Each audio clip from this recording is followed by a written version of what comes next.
Paz, irmãos, tudo bem? Quem vos fala aqui é o Eduardo.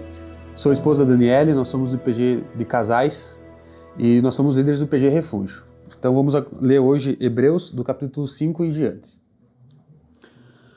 Porque todo sumo sacerdote, tomando dentre os homens, é constituído a favor dos homens nas coisas concernentes a Deus, para que ofereça dons e sacrifícios pelos pecados, e possa compadecer-se ternamente dos ignorantes e errados, pois também ele mesmo está rodeado de fraqueza. E por essa causa deve ele, tanto pelo povo, como também por si mesmo, fazer oferta pelos pecados. E ninguém toma para si essa honra, senão o que é chamado por Deus como Arão.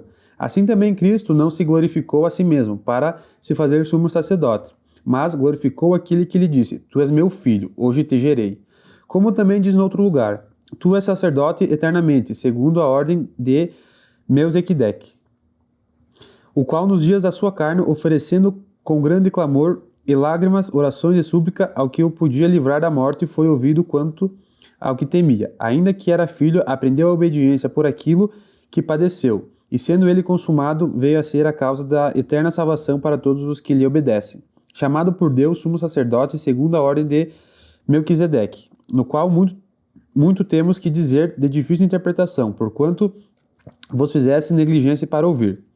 Porque, devendo já ser mestre pelo tempo, ainda necessitais de que se vos torne a ensinar quais sejam os primeiros rudimentos das palavras de Deus, e vos haveis feito tais que necessitais de leite, e não de sólido mantimento. Porque qualquer que ainda se alimenta de leite não está experimentando na palavra da justiça, porque é menino.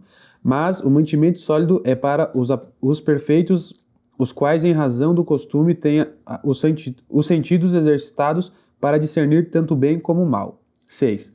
Pelo que, deixando os redimentos da doutrina de Cristo, prosseguimos até que a perfeição, não lançando de novo o fundamento do arrependimento de obras mortas de fé em Deus, e da doutrina dos batismos, e da imposição das mãos, e da ressurreição dos mortos, e do juízo eterno.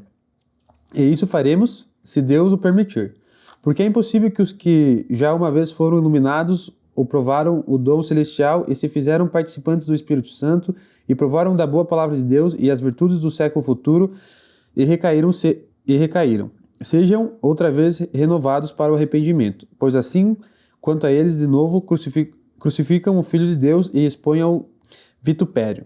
Porque a terra que embebe a chuva que muitas vezes cai sobre ela e produz erva proveitosa para aqueles por quem é lavrada, recebe a bênção de Deus. Mas aquele que produz espinhos e abrolhos é reprovado, e perto está da maldição. O seu fim é ser queimada, mas de vós, ó amados, esperamos coisas melhores e coisas que acompanham a salvação. Ainda que assim falamos, porque Deus não é injusto para se esquecer da vossa obra e do trabalho, de amor que, para com o seu nome, mostrasse enquanto serviste aos santos e ainda servis. Mas desejamos que cada um de vós mostre o mesmo cuidado até o fim para a completa certeza de esperança. Para que vos não façais negligentes, mas sejais imitadores do que pela fé e paciência herdaram a promessa. Porque quando Deus fez a promessa a Abraão, como não tinha outro maior por quem jurasse, jurou por si mesmo, dizendo: certamente abençoando, te abençoarei, e multiplicando, te multiplicarei. E assim, esperando com paciência, alcançou a promessa. Porque os homens certamente juram por algum superior a eles, e o juramento para confirmação é para eles o fim de toda contenda. Pelo que, querendo Deus mostrar mais abundantemente a imutabilidade do seu conselho aos herdeiros da promessa, se interpôs com juramento, para que por duas coisas imutáveis, nas quais é impossível que Deus minta, tenhamos a firme consolação, nós, os que pomos o nosso refúgio em reter a esperança proposta, a qual temos como âncora da alma, segura e firme, e que penetra até o interior do véu, onde Jesus, nosso precursor, entrou por nós, feito eternamente como sacerdote segundo a ordem de Melquisedeque. 7. Porque esse Melquisedeque, que era rei de Salém e sacerdote do Deus Altíssimo, e que saiu ao encontro de Abraão quando ele regressava da matança dos reis, e abençoou, a quem também Abraão deu ao dízimo de tudo. E primeiramente é por interpretação rei de justiça, depois também rei de Salém, que é rei de paz. Sem pai, sem mãe, sem genealogia, não tendo princípio de dias, nem fim de vida, mas sendo feito semelhante ao Filho de Deus. Permanece sacerdote para sempre. Considerai, pois, quão grande era este, a quem até patriarca Abraão deu o dízimo dos despojos. E os que dentre os filhos de Levi recebem o sacerdócio têm ordem segundo a lei, de tomar o dízimo do povo, isto é, de seus irmãos ainda que tenham descendido de Abraão. Mas aquele cuja genealogia não é contada entre ele tomou o dízimo de Abraão e abençoou o que tinha as promessas. Ora, sem contradições alguma, o menor é abençoado pelo maior. E aqui certamente tomam dízimos homens que morrem ali, porém, aquele de quem se testifica vive.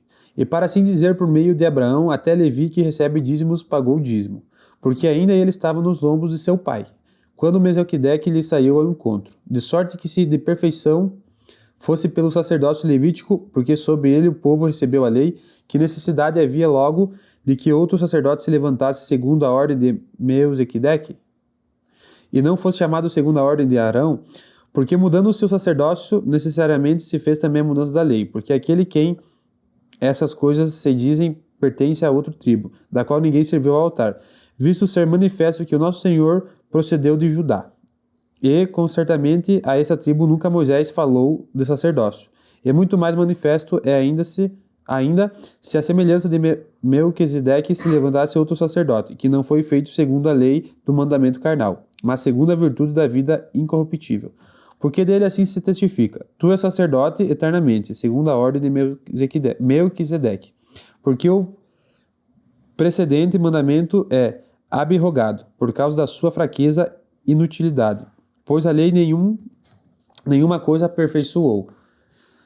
E dessa sorte é introduzida uma melhor esperança pela qual chegamos a Deus. E visto como não é sem prestar juramento, porque certamente aqueles sem juramento foram feitos sacerdotes.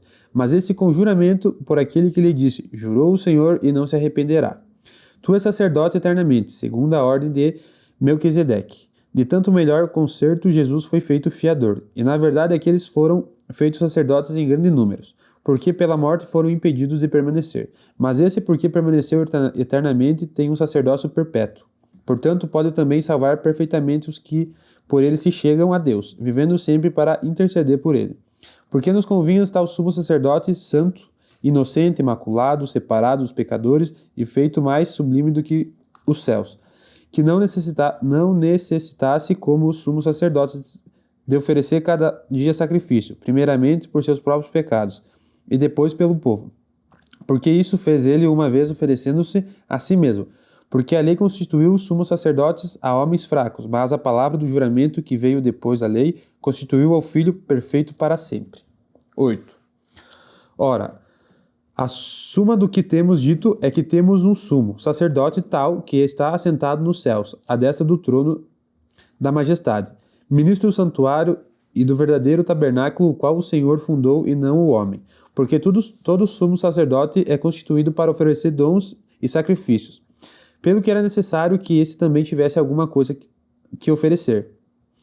Ora, se ele estivesse na terra, nem tampouco sacerdote seria, havendo ainda sacerdotes que oferecem dons segundo a lei, os quais servem de exemplo e sombra das coisas celestiais, como Moisés divinamente foi avisado, estando já para acabar o tabernáculo, porque foi dito: olha, faze tudo conforme o modelo que na mente se te mostrou. Mas agora alcançou ele ministério tanto mais excelente quanto mediador de um melhor concerto que está confirmado em melhores promessas.